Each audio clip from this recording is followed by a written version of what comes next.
आज हम नया टॉपिक स्टार्ट कर रहे हैं। Lecture on hydraulic machines. नया टॉपिक है हमारा excuse me sir. Hydraulic machine. Hydraulic machine से पहला जो हमने चैप्टर कंप्लीट किया था वो हमारा था फ्लूइड मैकेनिक्स। सेकंड चैप्टर हमारा है हाइड्रोलिक मशीन। अगर हम बात करते हैं हाइड्रोलिक्स की, तो हाइड्रोलिक्स का मतलब होता है जहां कहीं भी फ्लूइड का इन्वॉल्वमेंट हो उसे हम हाइड्रोलिक्स बोलते हैं। जहाँ कहीं भी फ्लूइड इन्वॉल्व होगा उसे हम बोलेंगे हाइड्रोलिक्स। और मशीन्स जो होती हैं कोई भी ऐसी चीज जो किसी भी टास्क को इजी कर दे उसे हम मशीन बोलते हैं। बट यहाँ जो हम पढ़ रहे हैं हाइड्रोलिक मशीन, इस हाइड्रोलिक में हम बात कर रहे हैं वाटर की। जो फ्लूइड है हमारा वो फ्लूइड है हमारा वाटर। तो अगर कंबाइन करके हम एक हाइड्रोलिक मशीन की बात करें, कोई भी ऐसी मशीन, कोई भी एक ऐसी मशीन जो वाटर की एनर्जी को, अब वाटर के अंदर कौन कौन सी एनर्जी, काइनेटिक एनर्जी या पोटेंशियल एनर्जी, दोनों की हम बात कर रहे हैं, तो उसकी वाटर की जो पावर है उसे एक मैकेनिकल पावर में कन्वर्ट कर दे, उसे हम बोलते हैं हाइड्रोलिक मशीन। या इसका वाइस वर्सा, एक मैकेनिकल पावर को हाइड्रोलिक पावर में कन्वर्ट करना, वो हमारी क्या होगी, hydraulic machine. Conversion of hydraulic energy into mechanical energy. यहाँ लिख सकते हैं हम हाइड्रोलिक एनर्जी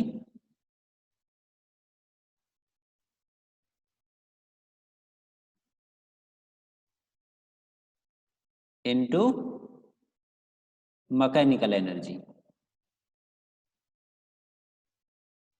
मैकेनिकल एनर्जी। और अगर हम इलेक्ट्रिकल इंजीनियरिंग में जाते हैं तो ये मैकेनिकल एनर्जी हमारी कन्वर्ट हो जाती है इलेक्ट्रिकल एनर्जी में। Electrical energy. तो एक हाइड्रोलिक एनर्जी को, हाइड्रोलिक एनर्जी किसकी वजह से, वाटर की वजह से, वाटर पावर, पोटेंशियल एनर्जी और काइनेटिक एनर्जी। एक हाइड्रोलिक एनर्जी को मैकेनिकल एनर्जी में कन्वर्ट करना, हम बोलते हैं उसे हाइड्रोलिक मशीन। कोई भी ऐसी मशीन जो हाइड्रोलिक एनर्जी को मैकेनिकल एनर्जी में कन्वर्ट करती है। और फर्दर अगर हम इलेक्ट्रिकल इंजीनियरिंग में जाते हैं तो ये मैकेनिकल एनर्जी हमारी इलेक्ट्रिकल एनर्जी में कन्वर्ट हो जाती है by the coupled of generator. Generator की हेल्प से ये हमारी इलेक्ट्रिकल एनर्जी में कन्वर्ट हो जाती है। अगर इसका हम वाइस वर्सा करें कि किसी इलेक्ट्रिकल एनर्जी की हेल्प से मैकेनिकल एनर्जी में कन्वर्जन होना और उस मैकेनिकल एनर्जी को हाइड्रोलिक एनर्जी में कन्वर्ट करना, ये भी एक हाइड्रोलिक मशीन है। तो इस तरह से दो टाइप की मशीन होती है, जो हाइड्रोलिक को mechanical then electrical, second one is electrical को मैकेनिकल देन हाइड्रोलिक एनर्जी में कन्वर्ट करते हैं।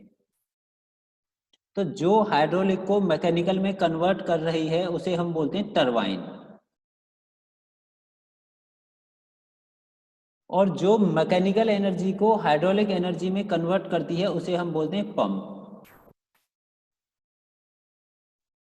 Turbine and pump. अब टरबाइन में अगर हम देखें, हमने 6-7 क्लास में प्रैक्टिकल्स भी करते हैं, ऐसे कि रोटर लिया हमने एक, उस रोटर के ऊपर जो ये प्लास्टिक वाली स्पून आती हैं इन्हें लगा देते हैं और इन स्पून्स पर हम ऊपर से पानी खोल देते हैं अपने टैंक से। तो वो टैंक का पानी अगर स्पून पर आके स्ट्राइक करेगा तो वो रोटेट होना स्टार्ट हो जाएगी। इससे क्या हुआ, हमने उस वाटर की एनर्जी से क्या किया, उस रोटर को रोटेट करा दिया और उसके साथ जो शाफ्ट थी वो रोटेट होनी स्टार्ट हो गई। तो हमें इस तरह से मैकेनिकल एनर्जी मिल गई। और उस रोटेटिंग शाफ्ट से अगर हमने डीजी को कनेक्ट कर दिया तो वो हमारी इलेक्ट्रिकल एनर्जी में कन्वर्ट कर देता है। ये तो हो गया टरबाइन हमारा। अगर पंप की बात करें तो घर में सभी के पंप लगी होगी, मोटर लगी होगी, समरसेबल या किसी भी टाइप की, गांव में ट्यूबवेल होती है, किसी भी टाइप की पंप लगी होती। उसमें क्या करते हैं, हमारे पास एक इलेक्ट्रिक स्विच होता है, उस इलेक्ट्रिक स्विच को ऑन करते हैं, उससे करंट हमारा जाता है मोटर में। मोटर में जो शाफ्ट है वो हमारी रोटेट होती है, तो वो हमारी हो गई मैकेनिकल एनर्जी। और वो रोटेट होने से जो रोटर लगा रहता है उसकी हेल्प से पानी को ऊपर फेंक देती है। या पानी को हमारे आगे फेंक देती है, तो हमें कौन सी एनर्जी मिल जाती है? वो hydraulic energy. So hydraulic machine clear एकदम कि हाइड्रोलिक एनर्जी को मैकेनिकल एनर्जी में कन्वर्ट करना या मैकेनिकल एनर्जी को हाइड्रोलिक एनर्जी में कन्वर्ट करना, ये हमारा होता है with the help of hydraulic machines. Hydraulic को मैकेनिकल में करते हैं, उसे बोलते हैं टरबाइन, और मैकेनिकल से हाइड्रोलिक में कन्वर्जन जो होता है उसे हम बोलते हैं पंप। तो यहाँ पर इस चैप्टर में हमें दो टॉपिक पढ़ने हैं। फर्स्ट टॉपिक है हमारा टरबाइन और सेकंड है हमारा pump. What is turbine and what is pump, और इनके क्लासिफिकेशंस। तो पहले हम बात करते हैं टरबाइन की।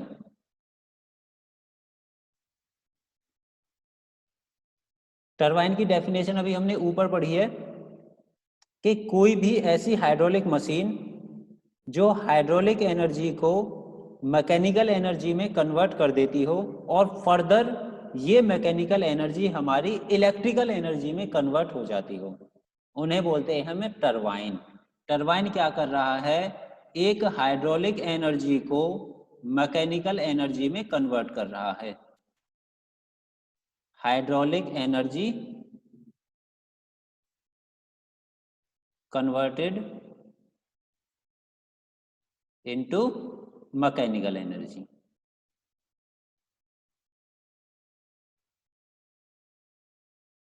और उसके बाद जो हमें इलेक्ट्रिक पावर मिलती है, इसके बाद जो हमें इलेक्ट्रिक पावर मिलती है, इसकी हेल्प से उस टाइप से मिली हुई इलेक्ट्रिक पावर को हम बोलते हैं हाइड्रो इलेक्ट्रिक पावर। जो इलेक्ट्रिक पावर हमें हाइड्रोलिक एनर्जी से मिलती है उसे हम बोलेंगे hydro electric power. Hydro electric power. Hydro electric power कौन सी है? जो हमें हाइड्रोलिक एनर्जी से मिली हो। जो पावर हमें हाइड्रोलिक एनर्जी से मिलती है उस पावर को हम बोलते हैं hydro electric power. Turbine clear हो गया हमारे पास। हाइड्रोलिक मशीन में टरबाइन एंड पंप। टरबाइन क्या है? हाइड्रोलिक एनर्जी को मैकेनिकल एनर्जी में कन्वर्ट करता है, और जो इससे हमें इलेक्ट्रिकल एनर्जी मिलती है उस पावर को, जो इलेक्ट्रिक पावर मिलती है हमें, उस पावर को बोलते हैं हाइड्रो इलेक्ट्रिक पावर।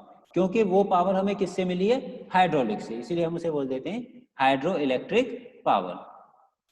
अब अगर इसके कंस्ट्रक्शन की हम बात करें कि जो हमारा हाइड्रो इलेक्ट्रिक पावर है, हाइड्रो इलेक्ट्रिक टरबाइन है, उसकी कंस्ट्रक्शन क्या होगी और उसका वर्किंग प्रिंसिपल क्या होगा, तो यहाँ पर ये इसका एक लाइन डायग्राम बना हुआ है कि जो हाइड्रोलिक टरबाइन होता है उसकी कंस्ट्रक्शन कैसे होती है, क्या क्या उसमें इक्विपमेंट लगे रहते हैं, क्या पार्ट लगे रहते हैं।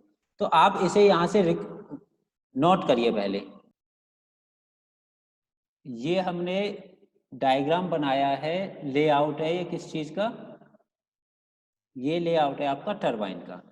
हाइड्रो इलेक्ट्रिक पावर प्लांट जो कि टरबाइन होते हैं। तो इसके कंस्ट्रक्शन में आपने ये डायग्राम बना दिया। इस डायग्राम में बात करें हम सबसे पहले हमारे पास है यहाँ डैम। सबसे पहला कंपोनेंट क्या है हमारे पास? डैम।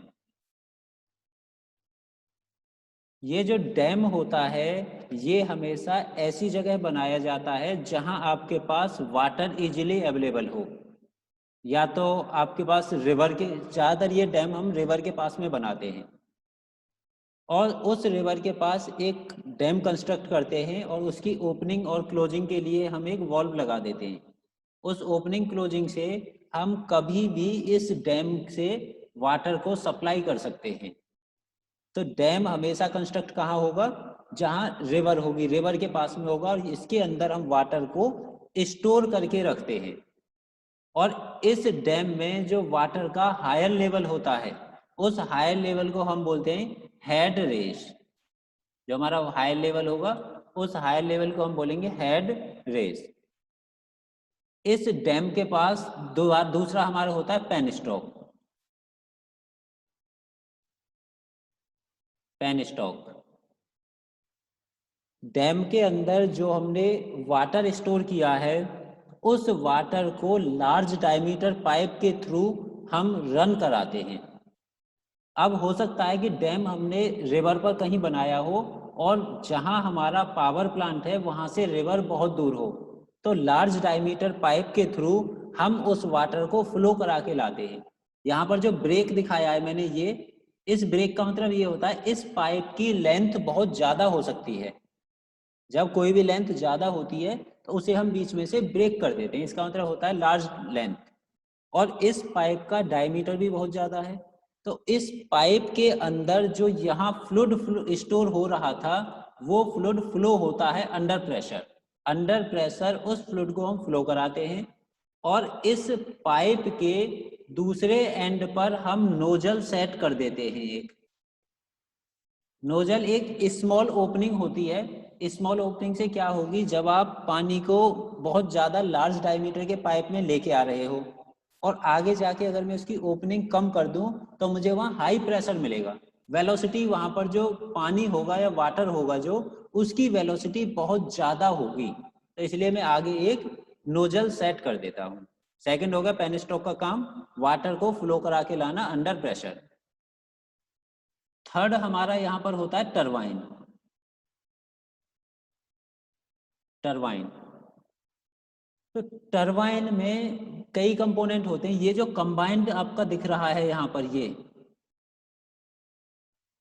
ये कंबाइंड आपका टरबाइन में हो है मिलके, ये कंप्लीट आपका क्या है, टरबाइन। अगर इस टरबाइन की बात करें, इस टरबाइन में जो ये शेडेड सेक्शन यहाँ दिख रहा है, ये शेडेड सेक्शन होता है मेरी शाफ्ट। जिस शाफ्ट पर ये टरबाइन रोटेट होता है, और जो इसका आउटर पेरीफेरी होता है, ये इस आउटर पेरीफेरी को हम बोलते हैं रनर।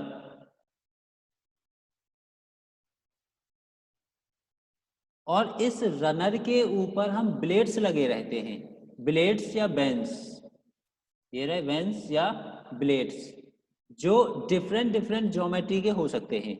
यहाँ पर मैंने एक सिंपल वेंस लगाए हुए हैं, पर इन वेंस की ज्योमेट्री अलग अलग टाइप से हो सकती है। जिस टाइप का आपका टरबाइन होगा, टरबाइन के अकॉर्डिंग इन वेंस की आपकी ज्योमेट्री चेंज हो जाएगी।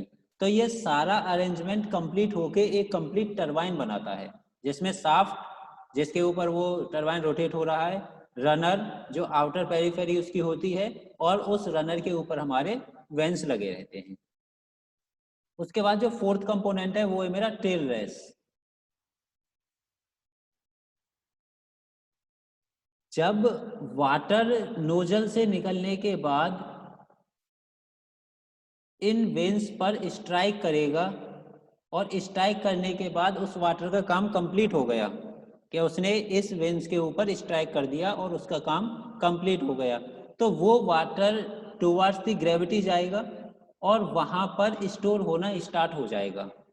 और इस टेरेस की हेल्प से हम इस वाटर को स्टोर करके जहां हमें पहुंचाना होता है आगे उसे फॉरवर्ड कर देते हैं। मीन्स यहाँ पर वो वाटर स्टोर होता है जो नोजल के थ्रू वेंस पर स्ट्राइक कर रहा है, और वेंस पर स्ट्राइक करने के बाद अपनी एनर्जी किसे दे रहा है, वेंस को दे रहा है, और देन टेल रेस में चला जाता है, और टेल रेस के थ्रू हम उसे आगे कैरी फॉरवर्ड कर देते हैं। तो कंस्ट्रक्शन में ये चार मेन कंपोनेंट हैं इसके। फर्स्ट वन इज डैम, जिसमें हम वाटर स्टोर करके रखते हैं नियर द रिवर। पेनस्टॉक एक लार्ज डायमीटर का पाइप होता है जिसके थ्रू अंडर प्रेशर हम डैम से पानी को लेके आते हैं, और उसके आगे हम नोजल कनेक्ट कर देते हैं। वो नोजल हमारा वाटर को वेलोसिटी इंक्रीज कर देता है, हाई प्रेशर पर स्ट्राइक करता है to the vanes. Turbine, turbine हमारा जो मेन कंपोनेंट है वो टरबाइन होता है, जिसके ऊपर वेंस लगे रहते हैं, रोटर रहता है, और उन वेंस को जब वाटर स्ट्राइक होता है वो रोटेट होते हैं तो वो एनर्जी अपनी ट्रांसमिट करते हैं। टेल रेस, टेल रेस में जो वाटर आ रहा है पेनस्टॉक के थ्रू, वो वेंस पर स्ट्राइक करने के बाद कलेक्ट हो जाता है, और देन उसे हम आगे फॉरवर्ड कर देते हैं। तो ये पार्ट आपका कंस्ट्रक्शन ऑफ हाइड्रोलिक टरबाइन या कंस्ट्रक्शन ऑफ टरबाइन का पार्ट हो गया। अगर अब हम बात करें वर्किंग की,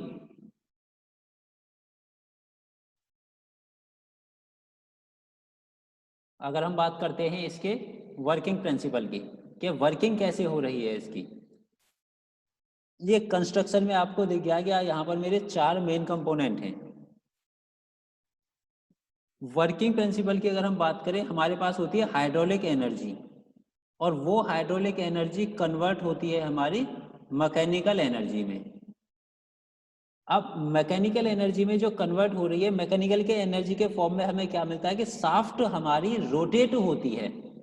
जो हमारी मैकेनिकल एनर्जी है वो है शाफ्ट का रोटेशन, और जो हमारी हाइड्रोलिक एनर्जी है वो है हमारा वाटर एट अंडर प्रेशर। जो हमारा वाटर स्टोर किया अंडर प्रेशर वो हमारी हाइड्रोलिक एनर्जी है।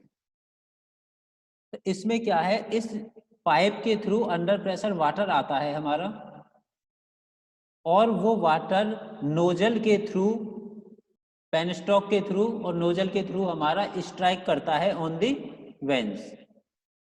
डैम से वाटर आता है पेनस्टॉक के थ्रू और नोजल से एग्जिट होता है, और एग्जिट होने के बाद वेंस पर स्ट्राइक करता है अंडर प्रेशर। जो ये वेंस हैं ये इसके फ्लो के बीच में रहती हैं, और जैसे ही ये इस वेन पर स्ट्राइक करेगा तो इसे रोटेट करा के आगे फॉरवर्ड कर देगा। जब ये फर्स्ट वेन आगे फॉरवर्ड हो जाएगी देन इसके कांटेक्ट में आएगी सेकंड वेन। सेकंड वेन जब इस नोजल के फ्लो के कांटेक्ट में आएगी और हाई प्रेशर फ्लूइड इस पर स्ट्राइक होगा, सेकंड वेन भी रोटेट होके आगे फॉरवर्ड हो जाएगी। ऐसे कंटिन्यूअसली सभी वेन्स पर ये हमारा वाटर स्ट्राइक करता रहेगा। जब ये जेट स्ट्राइक करता रहेगा तो अपना फोर्स इसके ऊपर ट्रांसमिट कर देगा, इसके ऊपर एक्सर्ट कर देगा, और अमाउंट ऑफ फोर्स जो हम कैलकुलेट करेंगे यहाँ पर वो कैलकुलेट होगा second law of motion, Newton के सेकंड लॉ से या इम्पल्स मोमेंटम इक्वेशन से। जब ये वेन्स को कंटिन्यूअसली रोटेट कर रहा है तो वेन्स रोटेट हो रहे हैं, इसका मतलब हमारा जो ये रनर है जिसके ऊपर वेन्स लगे हुए हैं ये भी रोटेट होगा। जब ये रनर रोटेट हो रहे हैं तो जिस शाफ्ट पर ये रनर कपल्ड है वो शाफ्ट भी हमारी रोटेट होना स्टार्ट हो जाएगी। जब वो शाफ्ट रोटेट हो रही है तो वहां पर हमें एक एनर्जी मिल रही है जिस एनर्जी को हम बोलते हैं मैकेनिकल एनर्जी। वो उसके रोटेट होने से जो कपल्ड है शाफ्ट हमारी, वो हमारी मैकेनिकल एनर्जी हमें दे रही है। तो इस तरह से हमारी क्या हुआ कि जो यहाँ पर हाइड्रोलिक एनर्जी थी, ये हाइड्रोलिक एनर्जी पेनस्टॉक के थ्रू नोजल से ट्रांसमिट होके इस शाफ्ट में हमें मैकेनिकल एनर्जी दे रही है। तो हाइड्रोलिक एनर्जी हमारी मैकेनिकल एनर्जी में कन्वर्ट हो गई। अगर हम इम्पल्स मोमेंटम इक्वेशन से देखें, जो हमने फोर्स अप्लाई किया है, जो इस नोजल के थ्रू इस वेन पर जो फोर्स अप्लाई किया है वो फोर्स हमारा होगा rho A V square. Rho density, A area of the nozzle and V velocity of the fluid.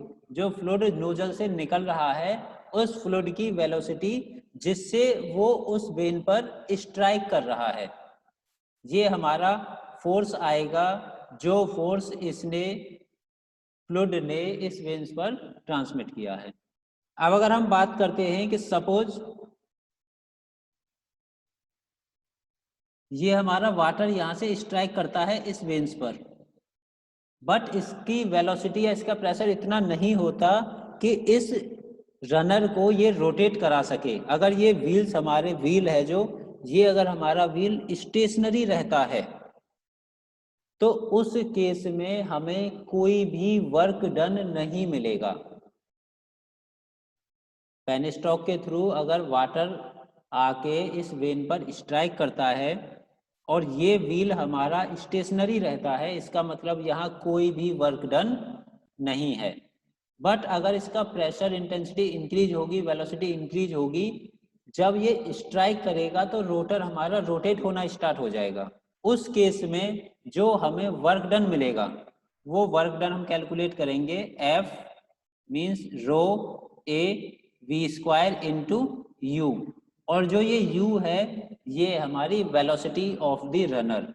Runner हमारा कितनी वेलोसिटी से रोटेट हो रहा है, जो ये फोर्स अप्लाई किया है हमने उस फोर्स की वजह से ये हमारा रनर कितनी वेलोसिटी से रोटेट हो रहा है, ये हमारा वर्क डन आ गया है पर सेकेंड।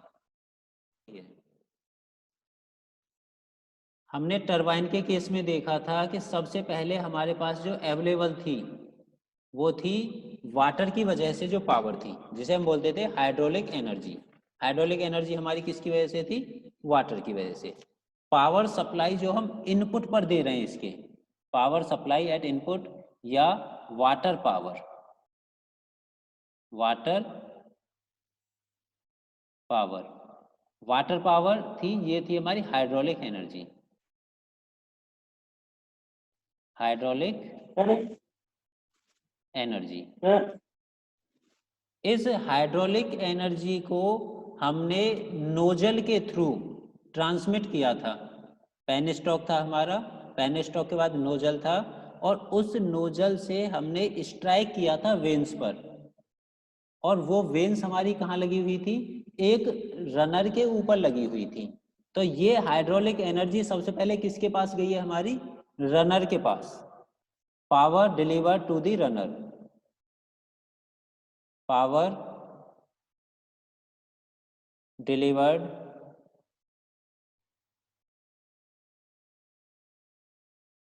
टू द रनर, जो रनर लगा हुआ था उसके पास गई। इसे हम बोलते हैं runner power, runner power. Power जो रनर के पास चली गई, और रनर हमारा किसके ऊपर कपल्ड था? एक शाफ्ट के ऊपर, एक शाफ्ट के ऊपर उस रनर को हमने कपल किया हुआ था। तो ये जो रनर की पावर है ये फर्दर ट्रांसमिट हो गई हमारे पास शाफ्ट के पास, यानी कि जो हमें आउटपुट पावर मिल रही है, power at shaft, power at shaft of the turbine, turbine की शाफ्ट पर जो पावर मिल रही है हम इसे शाफ्ट पावर भी बोलते हैं, शाफ्ट पावर, मैकेनिकल पावर।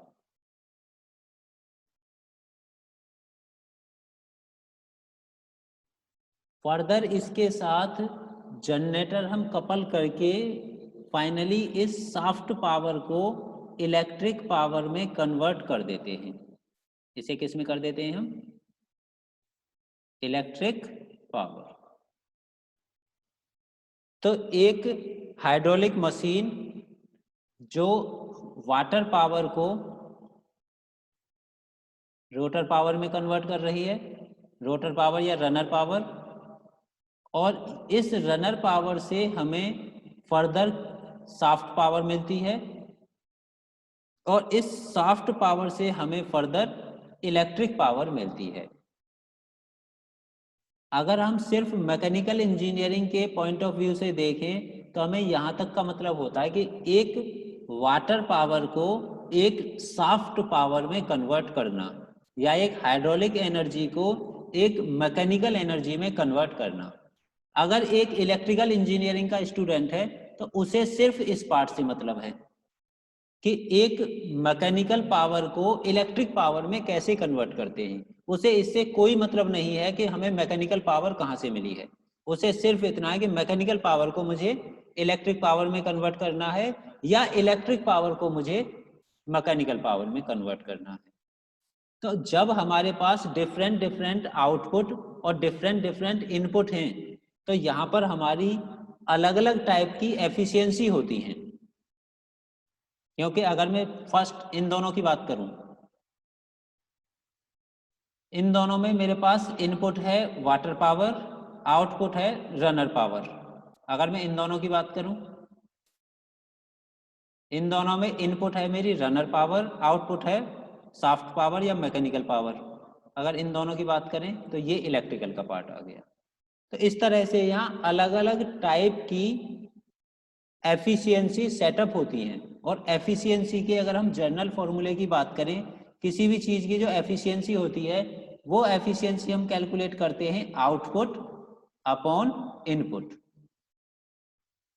ये हमारी एफिशिएंसी शो करता है, मल्टीप्लाई बाय 100 कर देंगे तो वो परसेंटेज में आ जाएगा। किसी भी चीज़ की एफिशिएंसी कैलकुलेट करनी हो, उस पर्टिकुलर चीज़ का आउटपुट अपॉन इनपुट। कोई एक मशीन है, उस मशीन पर मैंने कितना इनपुट दिया और उस इनपुट के रेस्पेक्ट में उस मशीन का आउटपुट क्या आया, तो एक एफिशिएंसी हो जाएगी मशीन की कि मशीन हमारी कितनी एफिशिएंट है। अगर मैंने जितना इनपुट दिया है उतना ही मुझे आउटपुट मिल जाए तो मेरी मशीन 100% एफिशिएंट है। जैसे मैंने तुम्हें पढ़ाया, जितना मैंने पढ़ाया तुम्हारी समझ में सब कुछ आ गया, तुम्हारी एफिशिएंसी 100% हो गई। मैंने पढ़ाया, तुम्हारी समझ में कुछ भी नहीं आया, तुम्हारी एफिशिएंसी 0% हो गई। ऐसे ही मशीन की एफिशिएंसी होती है कि जितना इनपुट दिया गया उस इनपुट के रेस्पेक्ट में जो मुझे आउटपुट मिलेगा वो उसकी एफिशिएंसी को शो करेगा। So efficiency is equal to output upon input. अब टरबाइन के केस में दो एफिशिएंसी होती हैं। एक एफिशिएंसी होती है हाइड्रोलिक एफिशिएंसी और सेकंड होती है मैकेनिकल एफिशिएंसी। हाइड्रोलिक एफिशिएंसी के लिए हम H लिखते हैं, एफिशिएंसी H, और मैकेनिकल एफिशिएंसी के लिए हम एफिशिएंसी M लिखते हैं।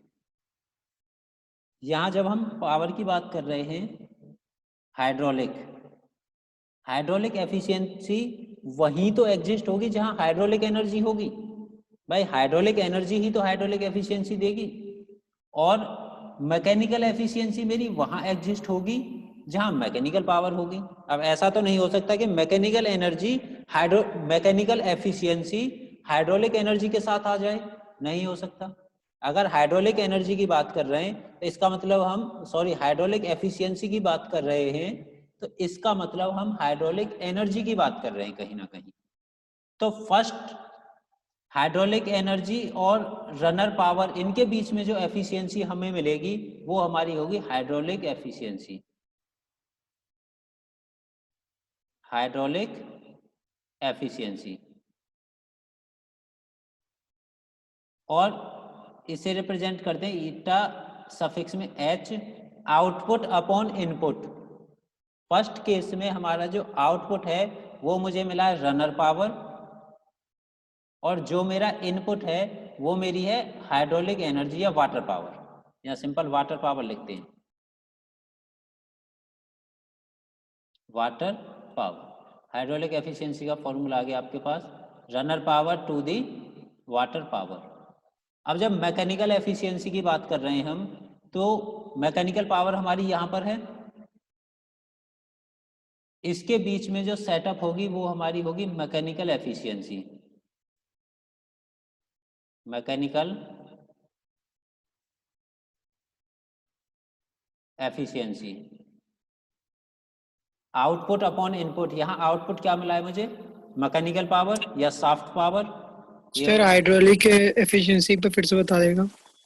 हाइड्रोलिक एफिशिएंसी की जब हम बात करते हैं तो हाइड्रोलिक एफिशिएंसी के लिए हमारे पास जहाँ हाइड्रोलिक एनर्जी अवेलेबल होगी वहाँ मिलेगी। अब हाइड्रोलिक एनर्जी हमारी इनिशियल स्टेज में हमारे पास रहती है, जो वाटर पावर है हमारी वही हमारी हाइड्रोलिक एनर्जी है। अब इस हाइड्रोलिक एनर्जी को हम किस में कन्वर्ट करते हैं, रोटर की पावर में, यानी कि रनर पावर में। जो रोटर पर हमें पावर मिलती है, रनर पर जो हमें पावर मिलती है, वहां हम इस हाइड्रोलिक एनर्जी को कन्वर्ट करते हैं। तो इन दोनों के बीच में जो एफिशिएंसी होगी कि कितनी एनर्जी मैंने उस ब्लेड पर दी और उस ब्लेड ने कितनी एनर्जी उस रनर पर ट्रांसमिट की, इन दोनों के बीच में जो एफिशिएंसी सेटअप होगी वो हमारी होगी हाइड्रोलिक एनर्जी। क्योंकि यहाँ पानी आ रहा है, वाटर का इन्वॉल्वमेंट है, जहाँ वाटर का इन्वॉल्वमेंट होगा वहाँ हाइड्रोलिक वर्ड आएगा। अब हाइड्रोलिक एफिशिएंसी की बात हो गई, एफिशिएंसी होती है आउटपुट अपॉन इनपुट। तो यहाँ आउटपुट पर क्या मिला था मुझे, ये मिली थी रनर पावर।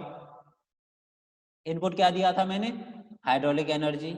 अब इस हाइड्रोलिक एनर्जी को वाटर पावर भी लिख देते हैं, क्योंकि ये हाइड्रोलिक एनर्जी किससे मिल रही है मुझे यहाँ पर, वाटर से, इसलिए हाइड्रोलिक एनर्जी हो जाती है runner power upon water power.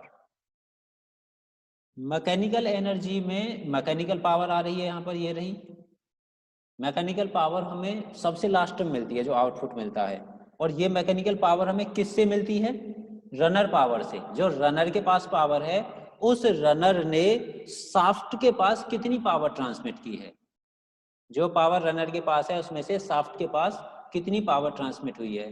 तो मैकेनिकल एफिशिएंसी में जो आउटपुट है मेरा, वो आउटपुट यहाँ मिलेगा मैकेनिकल पावर या शाफ्ट पावर, और जो मैंने इनपुट दिया है उस शाफ्ट की पावर को प्रोड्यूस करने के लिए वो क्या है, मेरी runner power. So mechanical efficiency हो जाएगी shaft power upon runner power. ये हो गया मैकेनिकल एफिशिएंसी का। तो जैसे जैसे एनर्जी का कन्वर्जन हो रहा है ऐसे हम एफिशिएंसी यहाँ से आसानी से याद रख सकते हैं। कन्वर्जन हुआ हमारा वाटर पावर से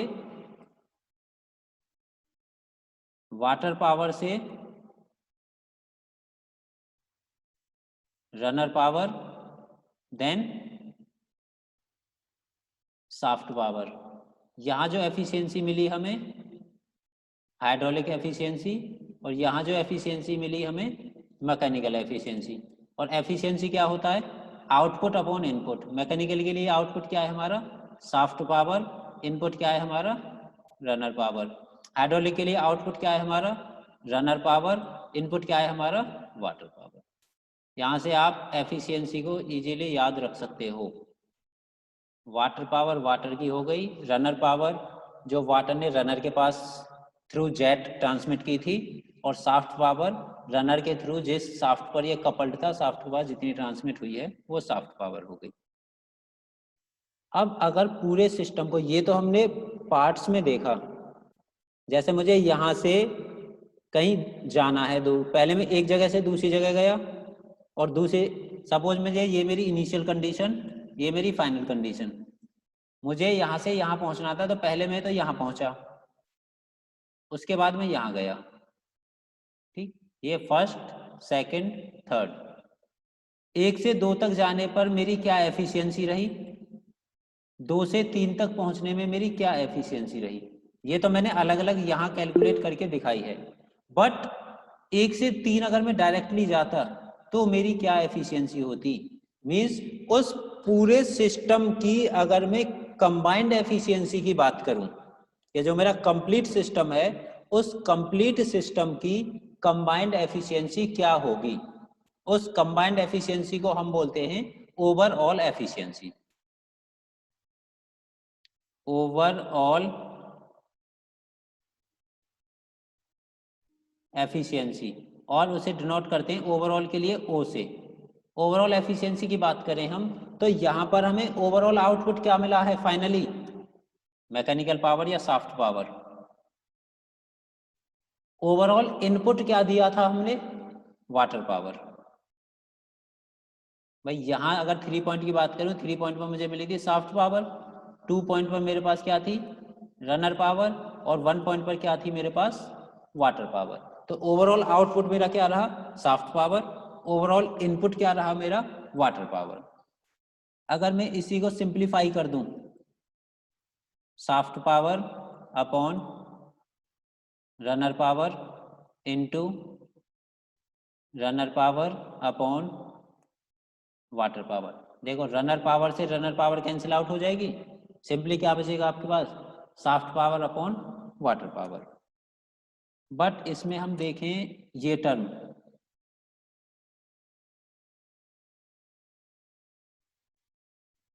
shaft power upon runner power, shaft आ रही है ना यहाँ पर, शाफ्ट आ रही है, तो इसका मतलब ये मैकेनिकल एफिशिएंसी को शो कर रहा है।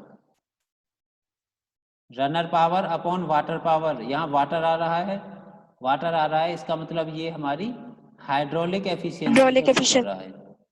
तो ओवरऑल जो सिस्टम की एफिशिएंसी होगी वो ओवरऑल एफिशिएंसी मैकेनिकल एफिशिएंसी और हाइड्रोलिक एफिशिएंसी के मल्टीप्लिकेशन के इक्वल होगी।